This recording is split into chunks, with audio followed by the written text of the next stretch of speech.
500 years of Christianity and this station. RPN Radio Philippines Network, DXKD, Dipolog, Radyo Ronda, member, kapisanan ng mga broadcaster ng Pilipinas. Kini ang RPN DXKD Radio Ronda 1053 kHz.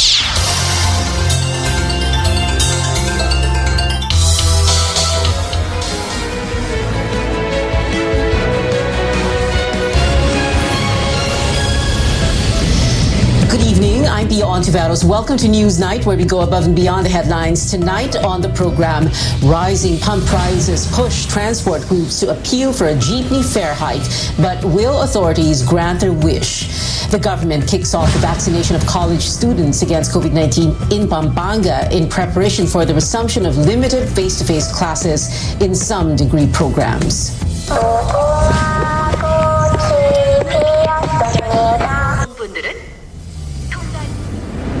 And red light, green light, this South Korean game is now known to over 111 million people worldwide as action thriller Squid Game becomes the biggest series Netflix has ever launched.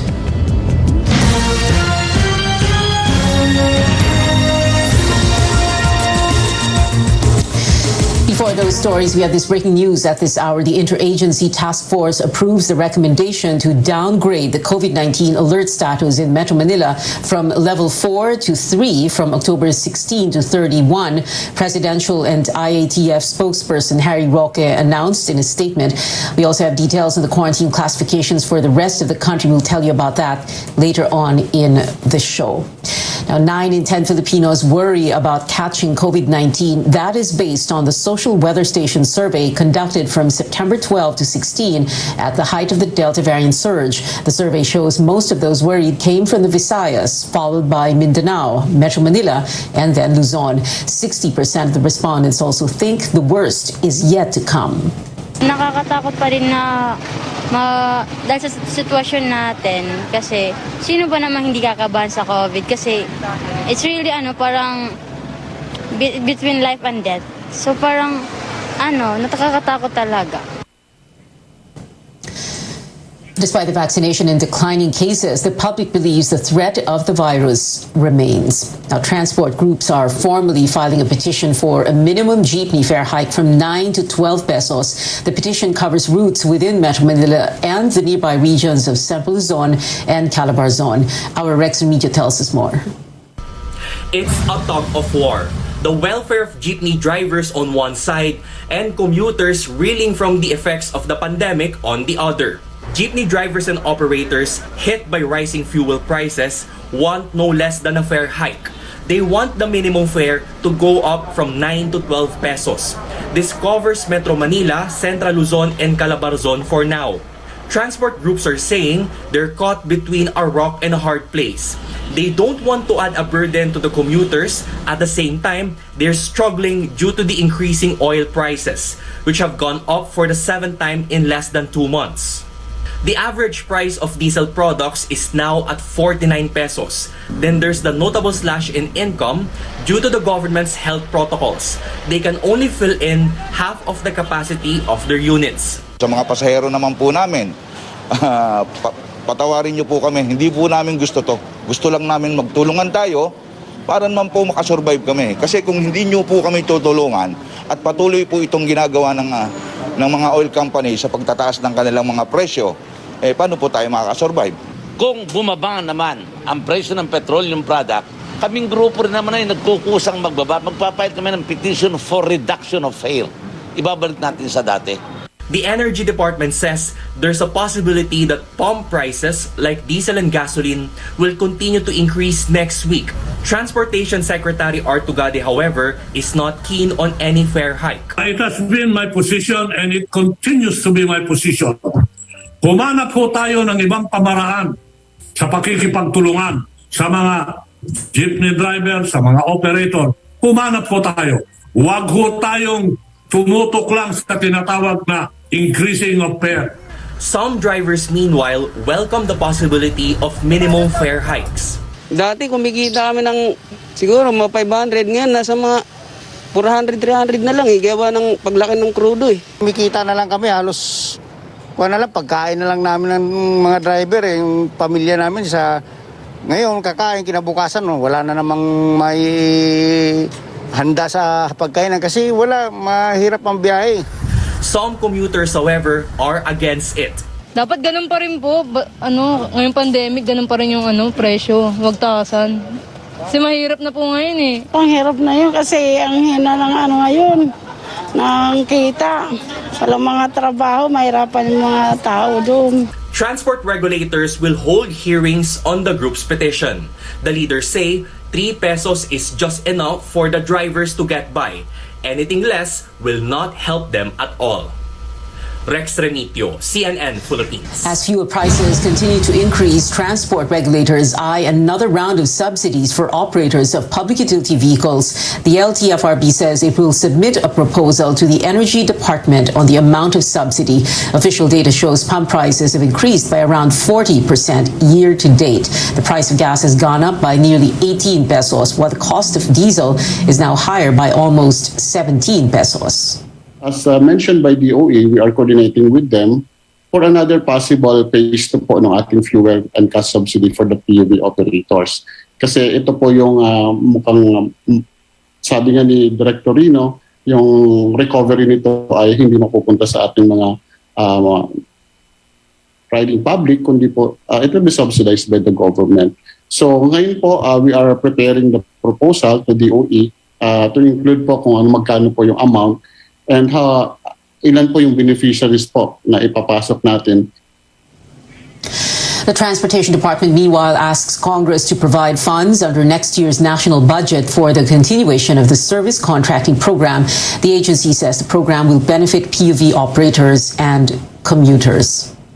From fare hikes to supply of carrots, severe tropical storm Maring's damage to highland crops is another blow to farmers in Benguet province who are still reeling from unfair competition with carrots smuggled from China. Our senior correspondent Lois Calderon tells us a task force investigating the smuggling case is about to conclude the probe. In its wake, severe tropical storm Maring left strawberry fields in La Trinidad and vegetable farms in Loo, Bugyas, Benguet submerged in water. Farmers from the Cordilleras say the losses could impact supply and prices of highland vegetables including carrots. Basa yung carrot na i-harvest, hindi yan tumatagal. Kaya malaki ang pinapatong ng mga middlemen kasi may mga losses din sila. Walang pula! Walang pula! Carrots are among the main vegetable produce of Benguet farmers. Maring's damage aggravates losses they've incurred from the influx of imported carrots smuggled from China. A task force investigating the carrot smuggling tells CNN Philippines of its initial findings. Para pong dinedeclare nilang non-agricultural product such as plastic. So that kung plastic yan, mapupunta dun sa mga item na yun. Ngayon, you could only see the manifestation in the market once they will be released in the market. It's the Bureau of Plant Industry that's in charge of inspecting and quarantining agricultural imports. But if the carrots pass off as plastic or non-agricultural goods, the burden of ensuring they don't enter Philippine borders lies on customs authorities and the Coast Guard. Last week, authorities seized nearly 14,000 kilos of contraband carrots hidden in a container van traveling across Dangay, Mindoro. Customs also found 9 million pesos worth of smuggled carrots and onions in a Valenzuela warehouse. Ano po ang nangyari doon sa nasabat ng Bureau of Plant and Industry? Confiscated po, ma'am, and the instruction of the secretary is to conduct laboratory testing because we really wanted to know what they call concerns regarding sanitary and phytosanitary. What are these? Yung pong maximum residue level, ibig sabihin yung paggamit po ng peste nila na pang-control. The other one is pest risk analysis, baka po nagdala ng pest dito. Agriculture Undersecretary Ariel Cayanan says the task force wraps up its probe into carrot smuggling with a meeting with Secretary William Dar set for this week. But more than occasional raids by authorities, Benguet farmers call for long-term solutions. Madagdagan yung mga parang wholesale market Hindi lang dito sa La Trinidad, Nueva Vizcaya, but closer to the consumers. Very inefficient pa rin yung distribution natin eh. Pagdating na sa mga doble or triple, iba na kung dumating sa malls. Times 4 pa kung minsan yung prices. Lois Calderon, CNN Philippines. Aside from over $500 million pesos worth of agricultural losses, Maring also brought massive flooding and landslides across Luzon, leaving at least 13 reports, as well as 8 people believed to be still missing. Just this morning in Baguio City, rescuers recovered the bodies of 2 girls whose homes were buried by a landslide at the height of the storm. The NDRRMC reports more than 19,000 people affected by Maring's onslaught. Of that number, more than 3,000 or 728 families displaced and staying in evacuation centers. Now, despite severe tropical storm Maring's exit, expect rains ahead this time because of the southwest monsoon. Palawan, Occidental Mindoro, Zambales, Bataan, Batanes, and the Babuyan Islands may still experience cloudy skies and scattered rains, while in Metro Manila and the rest of the country also expect partly cloudy skies and isolated rains overnight until tomorrow morning. And coming up on Newsnight, college students rolling up their sleeves to get vaccinated for limited face-to-face classes, and are placeholder bets considered nuisance candidates? Find out what the Comelec has to say about this growing debate ahead of the elections. Stay tuned.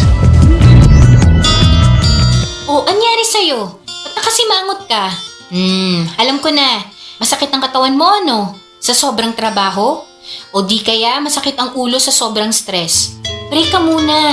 Hinga ng malalim at imasahe ang ulo mo gamit ang Herbalaya Liniment Oil. Ako rin ganun eh. Kaya pag mataas ang tensyon sa trabaho, mag-Herbalaya break ka muna. Herbalaya Liniment Oil. Amoy na kaaya-aya. Sa bawat pahid ay ginhawa. Quincentenary Faith Rewind. Ferdinand Magellan died in the hands of Dato Lapu-Lapu in the Battle of Mactan. Spanish navigator Juan Sebastian Elcano took command of the voyage, which finally reached the Spice Islands. To date, the expedition is also known as Magellan-Elcano Expedition. KBP marks 500 years of Christianity and this station. Oh, anyari sa'yo? Ba't nakasimangot ka? Alam ko na. Masakit ang katawan mo, ano? Sa sobrang trabaho? O di kaya masakit ang ulo sa sobrang stress? Break ka muna. Hinga ng malalim at imasahe ang ulo mo gamit ang Herbalaya Liniment Oil. Ako rin ganun eh. Kaya pag mataas ang tensyon sa trabaho, mag-Herbalaya break ka muna. Herbalaya Liniment Oil. Amoy na kaaya-aya. Sa bawat pahid ay ginhawa. Metro Manila's quarantine status downgraded to Alert Level 3. The new classification takes effect from October 16th to the 31st. On your screens now, areas under the Modified Enhanced Community Quarantine or MECQ. These include the provinces of Apayao and Kalinga in Cordilleras and Cavite and Rizal in the Calabarzon region. These areas, meanwhile, will be placed under general community quarantine with heightened restrictions. In Luzon, we have Baguio City, Ilocos Sur, Pangasinan, and Cagayan, among others. A number of areas in the Visayas and Mindanao, including Bacolod City, Capiz, Lapu-Lapu City in Cebu, and Negros Oriental, as well as Zamboanga del Sur, Misamis Oriental, and Cagayan de Oro City. More areas also approved under GCQ. These include Ilocos Norte, Iloilo City, Iloilo Province, Cebu City, Cebu Province, and Mandaue City.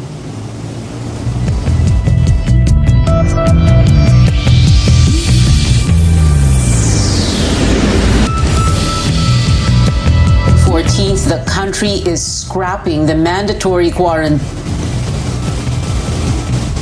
Beginning October 14th,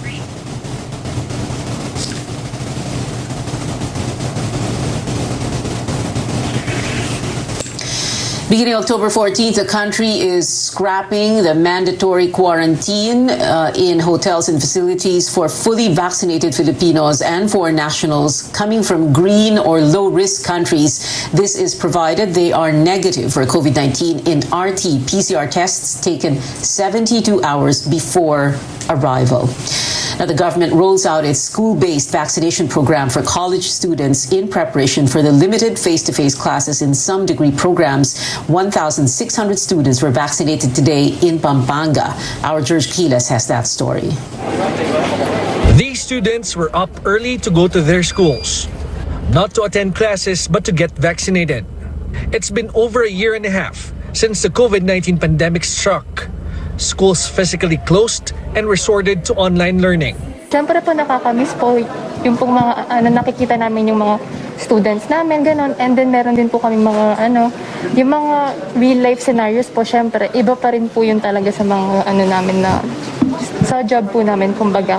Talagang hindi mo maaalis yung takot na nasa puso mo at nasa isip mo habang nag-aaral. Commission on Higher Education Chairman Prospero de Vera says vaccination of college students is part of the efforts to push for limited face-to-face classes for some degree programs. The President has approved the conduct of limited in-person classes for medical courses, engineering, maritime, and hotel and restaurant management programs. Our approach is by degree program. So we looked at all the degree programs. We classified those that really need face-to-face. Yun ang priority.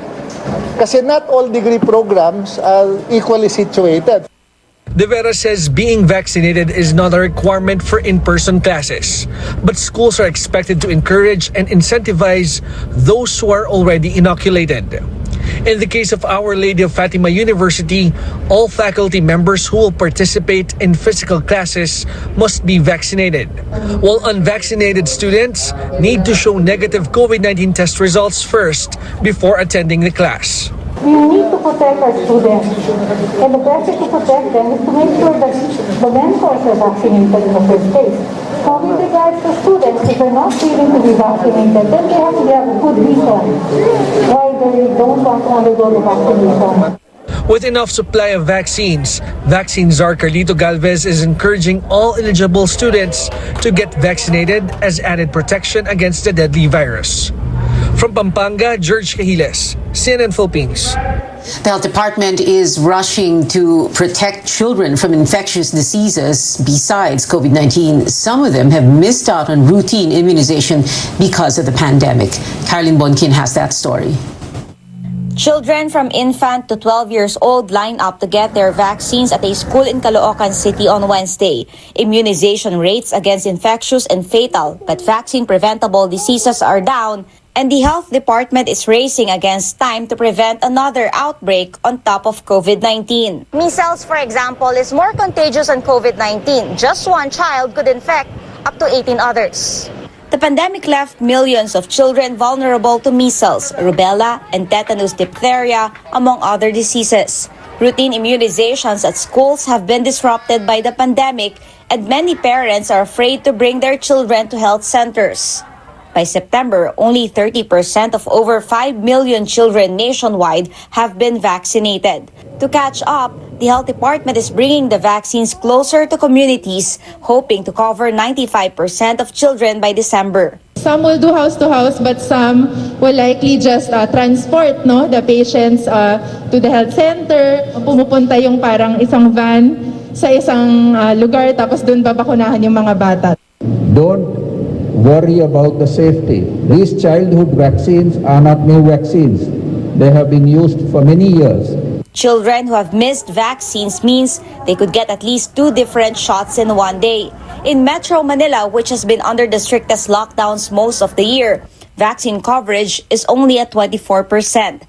They need a more aggressive strategy. House-to-house vaccination every day in the next 15 days to cover 80% of children. Kung gagawin lang natin yung every Wednesday, hindi ho namin maaabot lahat yung hahabulin na bilang ng bata.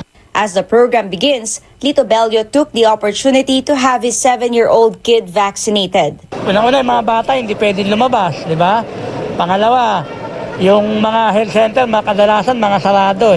Iniwasan din natin na mahawa yung mga bata.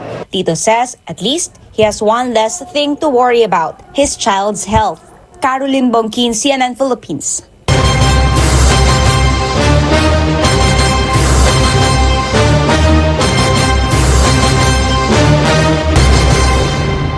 A number of political parties have admitted fielding placeholders amid calls to prohibit the substitution of candidates. But for the Commission on Elections, this is not enough reason to declare proxies as nuisance bets. COMELEC spokesman James Jimenez says a mere declaration is not sufficient ground to question a candidate's intention to run.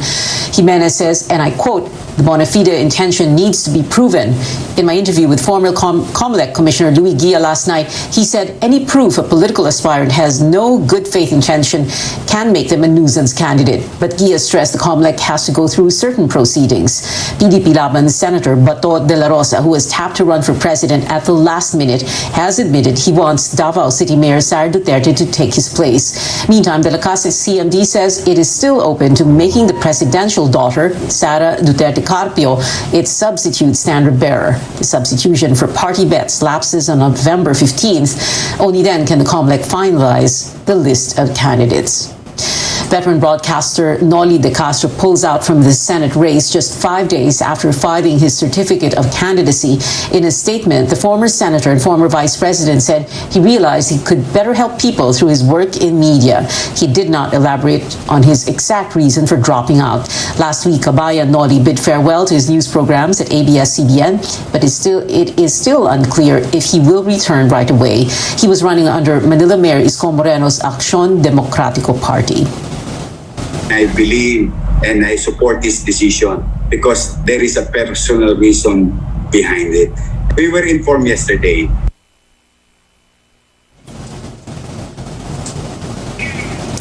A document seen by CNN Philippines showed De Castro signed his statement of withdrawal on Tuesday and was accepted by the COMELEC Wednesday morning. Following De Castro's move and the resignation of Moreno's chief of staff, Acción Democrático issued a statement saying people are putting malice to derail the candidate they are most threatened by. Now, straight ahead on Newsnight, Miss Universe Philippines Charity 2021 reveals she was very close to holding the main title for another country. And the Korean series Squid Game reaches a long-predicted milestone on Netflix. Details when we come back. Oh, anyari sa'yo? Ba't nakasimangot ka? Alam ko na. Masakit ang katawan mo, ano? Sa sobrang trabaho? O di kaya masakit ang ulo sa sobrang stress? Break ka muna. Hinga ng malalim at imasahe ang ulo mo gamit ang Herbalaya Liniment Oil. Ako rin ganun eh. Kaya pag mataas ang tensyon sa trabaho, mag-Herbalaya break ka muna. Herbalaya Liniment Oil. Amoy na kaaya-aya. Sa bawat pahid ay ginhawa. Quincentenary Faith Rewind. The image of Santo Niño may have come from Michelin Flanders, now part of Belgium. There are surviving images that resemble the one in Cebu from 16th century Flanders. King Charles I of Spain grew in Flanders and must have obtained and given images of the Santo Niño for the expedition. KBP marks 500 years of Christianity and this station. Buhagay sa Radyo Ronda. Matag adlaw Sabado. Buhagay sa Radyo Ronda. Ang Buhagay sa Radyo Ronda inyo nang mabati matag Sabado alas 6 hangtod alas 10 sa buntag.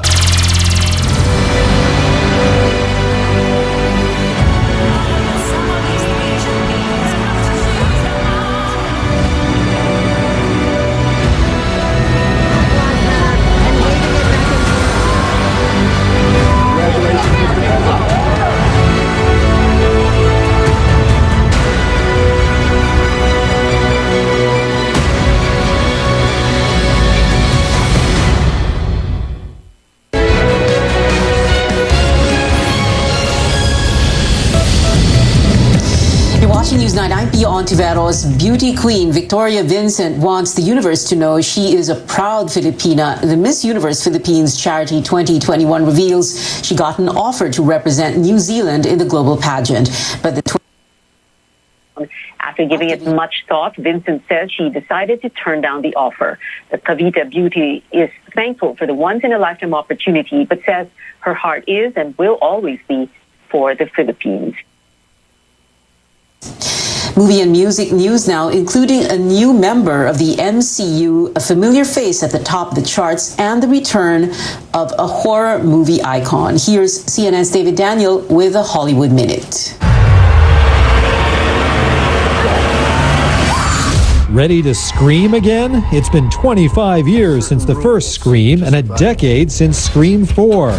Now original stars Neve Campbell, Courtney Cox, and David Arquette are back with a new generation of potential victims and a new Ghostface killer in an all-new Scream, due in theaters January 14th. I guess just encourages people to kind of naturally raise their game. English actor Will Poulter is joining the Marvel Universe. He's been cast as Adam Warlock, a character teased in a Guardians of the Galaxy Volume 2 post-credits scene in Guardians of the Galaxy Volume 3. Production is scheduled to begin next month. Nearly 6 months after Taylor Swift's re-recorded album Fearless, Taylor's version debuted atop the Billboard 200, it's back at number 1. Billboard credits the jump to the release of the album on vinyl and signed CDs in Swift's merchandise store. Swift tweeted she signed so many discs, her hand is now frozen in the permanent shape of a claw. Sometimes topping the charts takes sacrifice. In Hollywood, I'm David Daniel. Action thriller Squid Game is now Netflix's biggest ever series launch. If you tuned in on the platform for the viral hit, you are one of 111 million accounts that watched the show since its debut just 25 days ago. It quickly beat out Bridgerton, which got 82 million households viewing in the first 28 days of release. The popular Korean program revolves around cash-strapped contestants participating in deadly children's games to win billions of Korean won. Now, Squid Game is just the latest in a series of Korean content that made its way across the globe. CNN's Paula Hancock has the details of its runaway success. On social media, these images are everywhere. On television, I'm here with the cast of Squid Game. Everyone is talking about it. Welcome. Amazon's Jeff Bezos tweeted, "I can't wait to watch the show." Already hitting number 1 in 90 different countries on Netflix, Squid Game is a South Korean TV show where 456 debt-ridden contestants compete in childlike games for a prize of nearly $40 million. But the penalty for losing is death. Show creator Hwang Dong-hyuk has wanted to make this show for more than a decade, but studios rejected it. When I showed it to people, a lot of them said that it was unfamiliar, it's strange and unfamiliar. What is this? What the hell is this? They said this in a negative way. South Korea already has a strong film industry with deep talent pools and large profitable studios, but its TV shows were predominantly romantic soap operas until Netflix arrived. I suddenly thought, will I be able to bring the show to life as I wanted if Netflix is involved? I took that script from 10 years ago and showed it to them. Netflix said they loved it.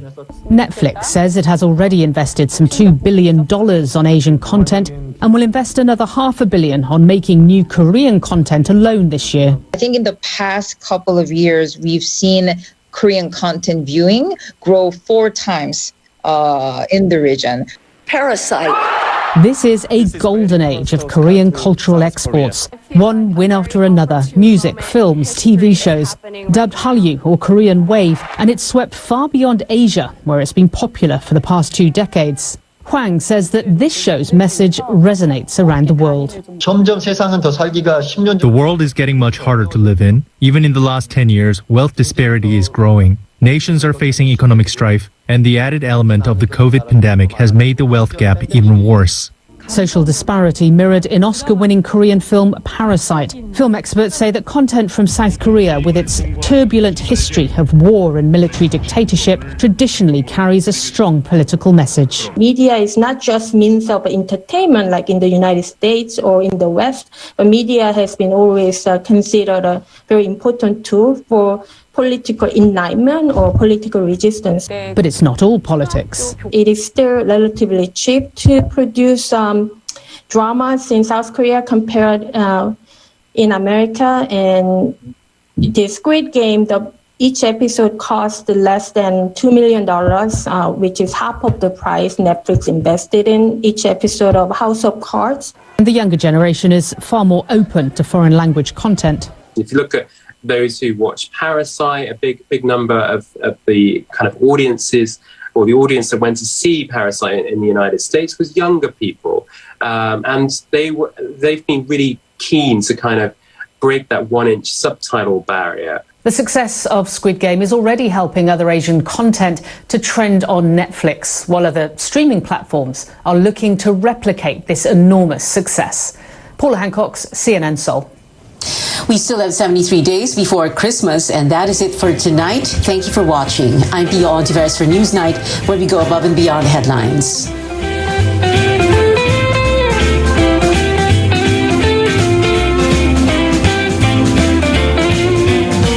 Kini ang RPN DXKD Radio Runda 1053 kHz.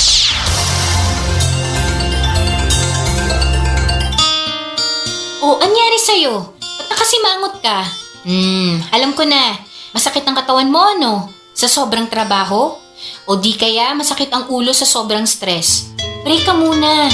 Hinga ng malalim at imasahe ang ulo mo gamit ang Herbalaya Liniment Oil. Ako rin ganun eh. Kaya pag mataas ang tensyon sa trabaho, mag-Herbalaya break ka muna. Herbalaya Liniment Oil. Amoy nakaaya-aya. Sa bawat pahid ay ginhawa. Honorable Angel Halusos Carion, Batanon, Buutan of Malagaron, City Councilor of the Pitan City, Chairman, Committee on Tourism, Committee on Labor, Committee on Child Welfare and Development. Honorable Angel Halusos Carion, Batanon, Buutan of Malagaron, City Councilor of the Pitan City. RPN Radio Philippines Network. DXKD Dipolog Radio Ronda. Member, kapisanan ng mga broadcaster ng Pilipinas.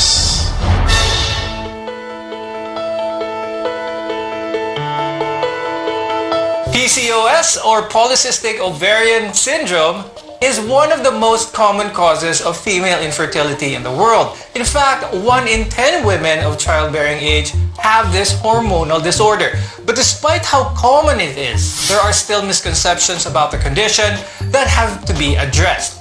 On the program today, we hope to shed some light in dealing with PCOS and debunk myths about it. I'm Dr. Freddy Gomez, and this is MEDTALK Health Talk on CNN Philippines.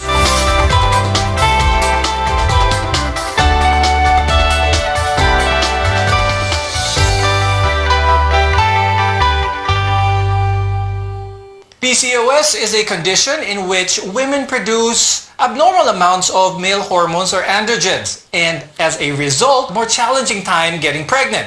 They're also at increased risk of developing other conditions like diabetes and high blood pressure. But learning how to manage PCOS can help reduce its symptoms and prevent long-term health problems. So let's welcome our guest for today. With us is Dr. Sonia Desquitado. She's an obstetrician-gynecologist from the Asian Hospital and Medical Center and a fellow at the Philippine Society for Reproductive Medicine. Also with us is Dr. Jeremy Robles. He's an endocrinologist from Chonghua Hospital in Cebu and the immediate past president of the Philippine Society of Endocrinology, Diabetes, and Metabolism. Now, PCOS still isn't fully understood on what causes it, but research suggests that women with a strong family history of the condition are more likely to have it. I'll start the conversation kay Dr. Sonia. So, if a woman is diagnosed with PCOS, ano ang mga chances, doktora, na yung anak niyang babae or maybe yung kapatid niya ay may PCOS as well? Actually, that scenario is very common in the clinic, no? Because, by definition, PCOS is a syndrome. So patients, when they are young, patients with a family history of diabetes and hypertension, the women in the family have PCOS, and usually the sisters have it, no? And if you ask them, the mother had it, and the parents maybe, or the lola or the lolo are also diabetic and hypertensive. So yes, it's very common that the women in the family have it. Now, apart from genetics, there are several environmental factors din naman that can trigger this condition. Dr. Jeremy, tell us about these. PCOS is really quite an interesting disease, no? So it's quite complex in the sense that it does manifest in different ways. But we know for a fact that genetic factors really play a big role here. But when we talk about environmental factors, obesity is one of the things you want to avoid if you're at risk with PCOS, and therefore you have to stick to a strict diet just to keep your patient's weight in check. Ethnicity also plays a role. Depends on if you're Asian, and even if you're in the U.S., you're still at risk. You have higher risk for the metabolic disorders of PCOS. Aside from yung mga common thoughts about PCOS na this is one of the main causes of infertility, it can also cause a lot of metabolic problems as well. Remember that a lot of these patients, when they go into the clinic, their main issue is infertility, but often when you do check them, they are at risk for diabetes, obesity. They may also have derangement with their blood pressure as well as their cholesterol. All of these metabolic cascade may be present in our PCOS patients. Now, some of the risk factors as well include trouble with weight gain or weight loss. In fact, when either of the two are coupled with irregular menstrual periods, your doctor will usually suspect PCOS. Dr. Sonia, when a patient comes to you initially with their concern and then you eventually have a diagnosis of PCOS, what do they normally complain about? More often than not, no, it's usually irregular periods. No, but when you say PCOS, no, before to diagnose PCOS, in 2 out of 3 criteria. Number 1 is the irregular period. Also signs of an ovulation, they don't ovulate regularly. Some of them don't have periods at all. No. And then you will have hirsutism, hyperandrogenism, increased testosterone in the body. So mabigote, mabalbon. No, some of them will have oily skin and acne, so signs of increased androgens. And also, of course, on transvaginal ultrasound, you will see polycystic-looking ovaries. So to diagnose PCOS, you need... Sonia, a lot of the women with PCOS actually go undiagnosed. So they go through the symptoms, they go not really thinking about PCOS initially. Why do you think this is the case? Are the symptoms difficult to nail down initially because they don't interfere with daily life that much? PCOS does not manifest fully in all patients. No? So usually in patients who are lean, who exercise, who eat well, they can have PCOS, but it's not a problem because their periods are very regular.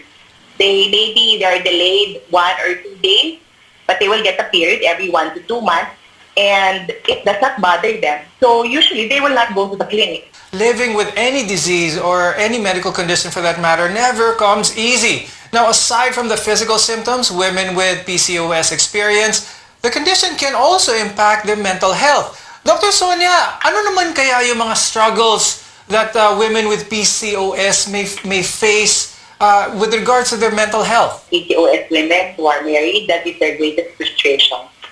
So usually it's not being able to conceive a child. And then even when they are young, they go to the clinic or they're planning to get married, they ask, Doc, can I have kids?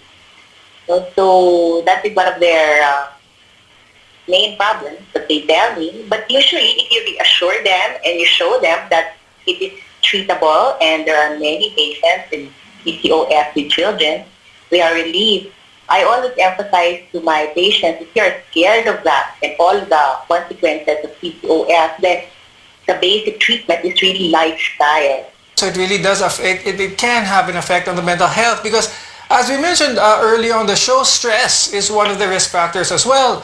And stress and anxiety worsens PCOS, and PCOS worsens stress, anxiety, and depression. So it really goes both ways. Dr. Sonia, how can women living with the condition manage PCOS as well as the impact that it may have on their mental health? The stress of the pandemic and staying at home, gaining weight, women with PCOS were not getting their period. So always we tell them, now you have to start exercising, watch what you eat, and there are many medications that will help them menstruate. And that coupled with a healthy lifestyle and weight loss, the symptoms of PCOS will usually resolve or improve a lot.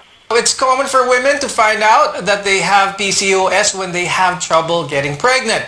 But it often begins soon after the first menstrual period, sometimes as young as 11 or even 12 years old. And it can also develop in your 20s or your 30s. When we return, we'll debunk some myths about the condition. So keep it here on MEDTALK Health Talk, only here on CNN Philippines.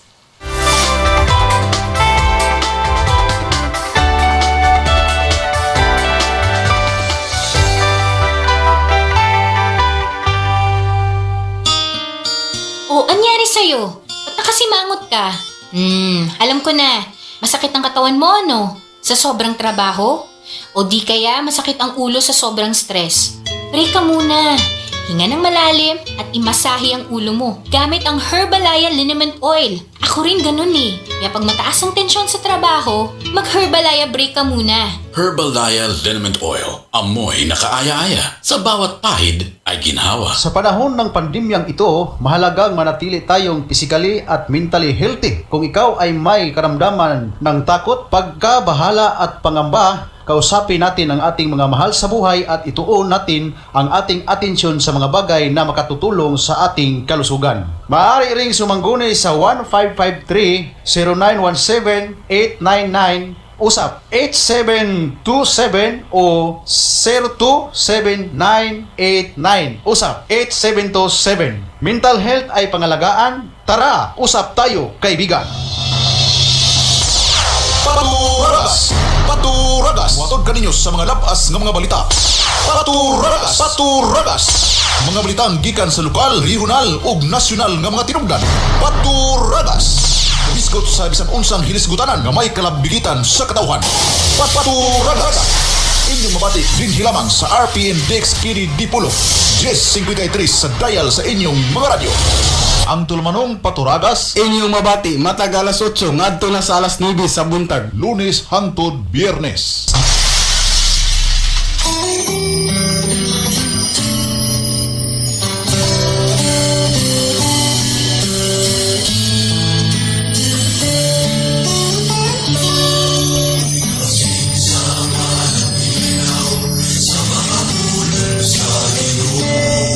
Nganong makumpisal man ang mga Katoliko sa pare? Aduna ba'y kapuslanan ang atong pagampo o pagdebosyon sa mga santos? Unsay kahulugan sa krus o pagpanguros diha sa pagtuong Katoliko? Unsa ang papel ni Santa Maria diha sa plano sa kaluwasan? Kini mao'y pipila sa mga pangutana o katahap may tungod sa mga doktrina o pagtulunan sa simbahang Katoliko. Tungod niini ang Confraternity of Christian Doctrine o ang gitawag nga mga katekista sa parokya sa katedral uban ni Father Leonilo Dagpin Jr. Mihatag og kahigayunan aron mamugna kining tulumanon. Katekismo sa radyo.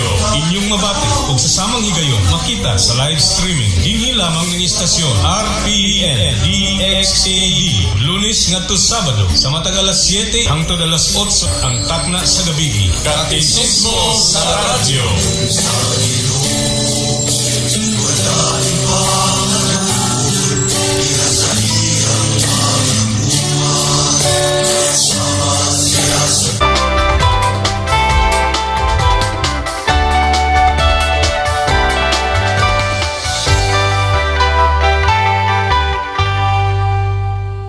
Around 10 million women worldwide suffer from PCOS, which stands for Polycystic Ovarian Syndrome. Now, the symptoms of this hormonal disorder vary from one person to another, but experiencing one of its hearsay signs doesn't necessarily mean that you have it. So here are the most common misconceptions about PCOS. I'm Dr. Freddy Gomez, and welcome back to MEDTALK Health Talk. We're your partner in healthcare. I'll start with you, Dr. Sonia, with regard to debunking some of itong mga common misconceptions. One of them is nagsasabi na kapag naka-miss ng menses or ng period ng isang babae, ito ay automatically na meron siyang PCOS. Well, number one, that's not true. Now, there are many causes of irregular periods, and PCOS is just one of them. So you have any hormonal imbalance. Stress can give you a hormonal imbalance, no? You could be pregnant. You could have problems with your thyroid or your prolactin. No? So all of these are other causes of irregular periods, and it's not just PCOS all the time. Okay. Now, another misconception about PCOS that I'd like to talk about is how it causes infertility among women. But actually, women living with the condition, with PCOS, can have a healthy pregnancy. Dr. Sonia, is this true? Yes, that is very, very true. You know, women with PCOS, they usually don't have any problems with their ovaries. The eggs in those ovaries are very normal. So it's just a problem of irregular ovulation. So they don't ovulate on a regular basis. And usually, We just need to give these patients medication to help them ovulate, and they become pregnant quite easily. Yes, so if you want to have yourself checked for PCOS, you should see an OB-gynecologist or an endocrinologist to better assess you and find out the root of the problem that you're facing. Dr. Jeremy, why is this important? Why should someone really get the truth about the matter from their doctor? When we see these patients, we do a general checkup of these patients. The history is going to be important. The familial history is very important. Of course, we're going to work up for metabolic disorders. We're going to check the BP as well as the other parameters, the blood sugar, cholesterol, and all the other metabolic components that may be present in these patients. As I said earlier, they're really at risk for metabolic disorders. And, there's really that link that puts together your metabolic disease and your PCOS. And I think we'll cover that a little bit later. Yes. Now, early in the show, we discussed that women with PCOS have higher levels of male hormones or androgens. And this can make ovulation a little bit more challenging, which then causes irregular periods, maybe acne, excess hair growth for that matter. Now, it also increases the chances of developing other serious health problems.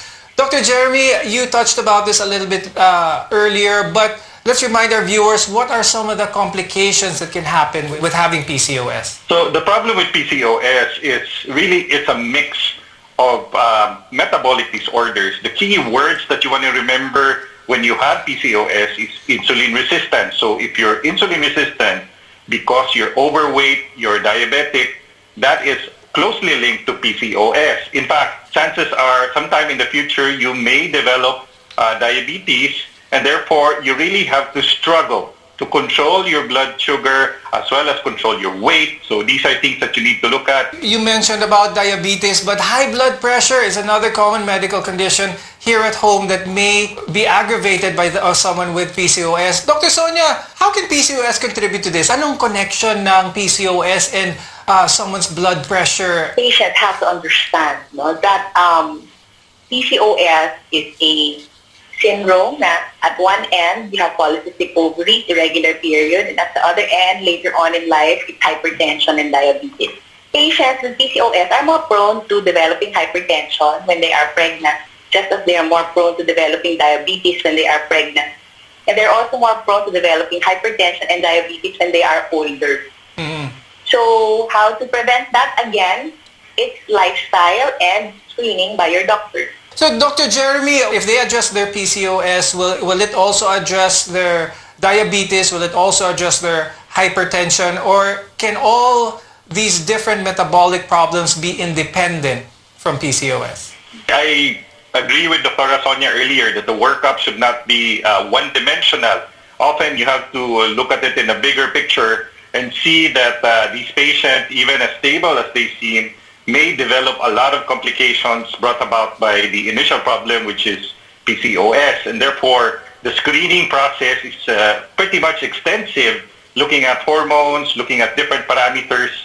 So to answer the question of whether or not you stop one, do you stop the other, really, if you're able to control and stabilize this patient early on, there's really a possibility that you're able to deal with the problem. So if you have PCOS, you keep this patient in a good weight, not overweight, not obese, you can help them get pregnant. So really it is a lifetime disease as well. So this one will need a lot of counseling. We need to discuss with the patient really the impact in terms of their lives, how PCOS will affect them. The types of treatment for PCOS may depend on whether or not a woman plans to become pregnant. More on this when we come back. We want to be your partner for a lifetime of good health, so stay with us here on CNN Philippines.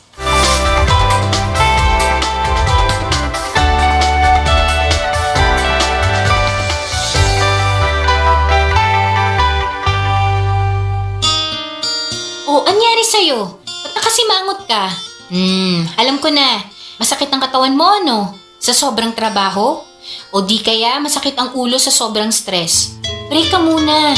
Hinga ng malalim at imasahe ang ulo mo gamit ang Herbalaya Liniment Oil. Ako rin ganun eh. Kaya pag mataas ang tensyon sa trabaho, mag-Herbalaya break ka muna. Herbalaya Liniment Oil. Amoy na kaaya-aya. Sa bawat pahid ay ginhawa. Dapitan City Councilor Jezebel Bing Balisado, konsihal sa Dakbayan sa Dapitan nga dali duulon og maabibihon sa iyang mga katawhan. Konsihal Bing Balisado maluluyon og matinabangon sa tanang higayon. Konsihal Bing Balisado sa Dakbayan sa Dapitan.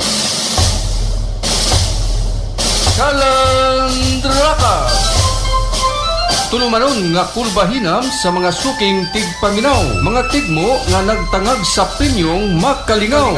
Kalandrakas musabwag-usab sa mga impormasyon nga may kalambigitan sa kalambuan o kayuhan sa katawhan. Kalandrakas mualagad kaninyo gikan adlong Lunes hangtod Biyernes. Kalandrakas Ang Kalandrakas inyong mabati matag alas 9 ngadto na sa alas 10 sa buntag. Lunes hangtod Biyernes.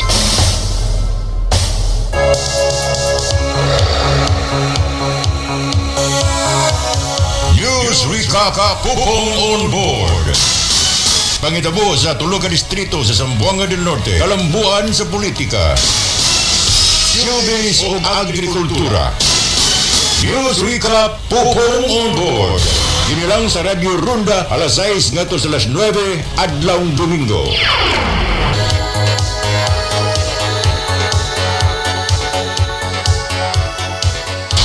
DXKD Ronda Balita. Mga balitang may kamatuuran, way gidapigan o hilisgutanan sa katawhan. DXKD Ronda Balita. Mga labas nga mga balita gikan sa sinaligang mga tinubdan.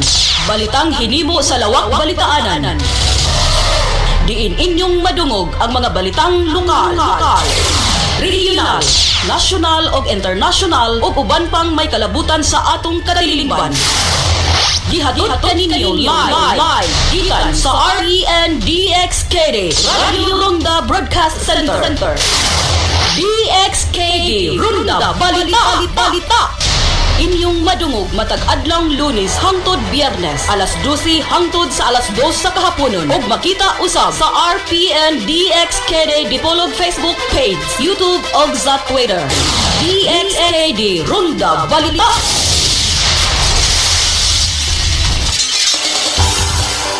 Mga higalan namong suking tigpaminaw, maayong adlaw kaninyong tanan. Ang DXKD AM Station RPN Management Dipolog City magpahigayon og libreng panag-inambitay sa pulong sa Ginoo.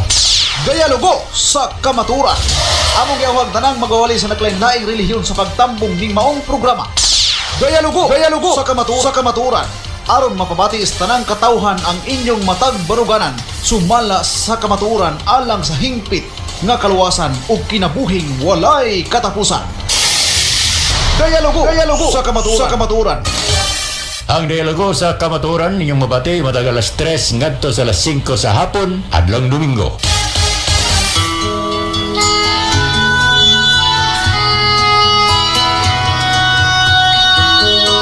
God's government begin its rules.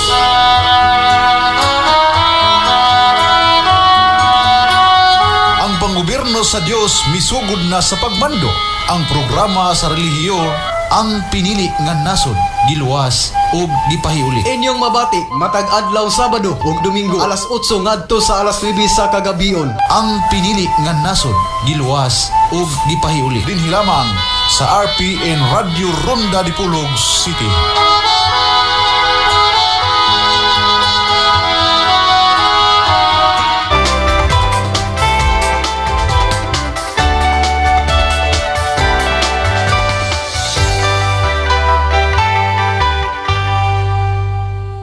Polycystic ovarian syndrome is a lifelong condition, and each case is unique, so treatment usually depends on the symptoms a woman is experiencing. I'm Dr. Freddy Gomez, and this is MEDTALK Health Talk, where your health comes first. Dr. Sonia, can you walk us through what the typical or what a treatment plan looks like for someone who wants to have a baby but is diagnosed with PCOS?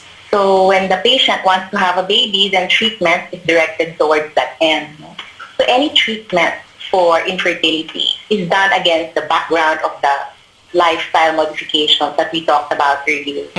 No, and usually when patients want to have a baby, they give them medicine to make them ovulate. No, and there are many drugs now that can help them do that. No, some of them would be clomiphene, letrozole. You even have the injectable gonadotropin, which we use usually for IVF cases. Now, if diagnosed with a condition, we want to stress that there's no reason to believe that it should negatively impact your life, because treating PCOS usually starts with making healthy lifestyle choices. Dr. Sonia, let's talk about that. What should one do? How should they be healthy? Number one, exercise regularly, maintain a normal body weight.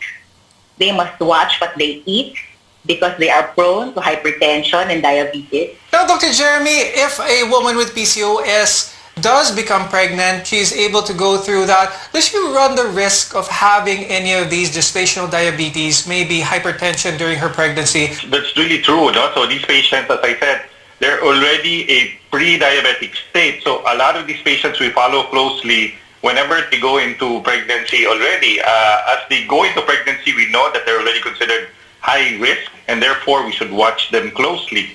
So some of these patients develop early on these manifestations of hypertension as well as gestational diabetes, or for that matter, pre-gestational or overt diabetes in pregnancy. And therefore, this will entail a closer follow-up as well as closer, more aggressive treatment for these patients during their pregnancy. Dr. Sonia, you have something else to share. That's a good question. We actually my society, the Philippine Society of Reproductive Medicine, actually just finished writing the new clinical practice guidelines for PCOS. And PCOS in pregnancy, we really have to advise these women that they are at risk for complications. No, there's a greater chance of preeclampsia or hypertension in pregnancy, development of gestational diabetes mellitus.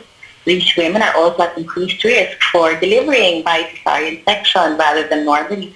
Also, their babies are at increased risk for growth problems, not just the classic too large babies, but also some of them can be growth retarded. Dr. Sonia, what can you advise our viewers out there, especially those who are diagnosed with PCOS or who are unsure that they probably might have PCOS? Say what I usually tell my patients, that PCOS is a lifestyle disease, but it's very treatable, and mainstay of treatment is the lifestyle modification, and we will treat your symptoms as they appear.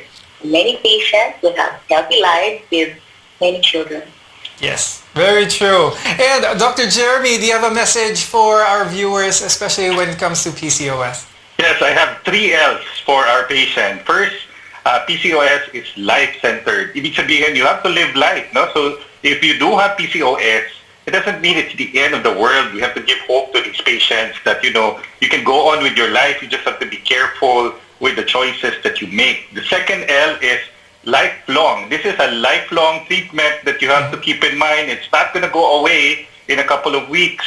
And of course, the last one, Dr. Sonia said this lifestyle disease. So ito po yung the choices you make with the food, the exercise, the weight issues, all of these needs to be taken into consideration. Don't lose hope. We can actually help you. A lot of people can help you.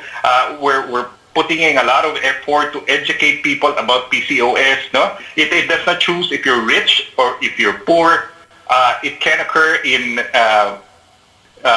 childbearing age for a lot of people, and therefore you need to get help if you are diagnosed with PCOS. And we want to remind our viewers that many women living with PCOS have gone on to have successful pregnancies, as what was mentioned earlier. And the treatments available ensure that women with PCOS live healthy and happy lives. With that, I'd like to thank obstetrician gynecologist Dr. Sonia Desquitado and endocrinologist Dr. Jeremy Robles for guiding us on this topic today. I'm Dr. Freddy Gomez, and we'll see you again next time. Stay safe, everyone.